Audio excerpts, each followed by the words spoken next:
ചളിയിൽ പുരണ്ടു കിടന്ന ബിസ്മില്ലാഹിർ റഹ്മാനിർ റഹീം എന്ന ദിവ്യവചനം രചിക്കപ്പെട്ട ഒരു എഴുത്താല എടുത്തുകൊണ്ട് അത് വീട്ടിൽ പോയി വൃത്തിയാക്കി ചുംബിച്ച് ഒരു ഉയരത്തേക്ക് മാറ്റി വെച്ചതിൻ്റെ പേരിൽ അള്ളാഹു ഇരു ലോകത്തും ആദരിച്ച ഒരു മനുഷ്യനെ കുറിച്ച് നിങ്ങൾ കേട്ടിട്ടുണ്ടോ? ബിശ്റുൽ ഹാഫി റളിയല്ലാഹു അൻഹു എന്നായിരുന്നു അദ്ദേഹത്തിൻ്റെ പേര്.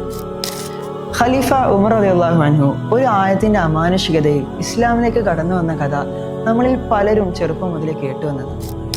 ചെറിയ കാര്യങ്ങൾക്ക് പോലുമുള്ള ഉൾക്കൊള്ളലിൻ്റെ മാറ്റം നമ്മിൽ നിന്ന് തന്നെയായിരിക്കണം.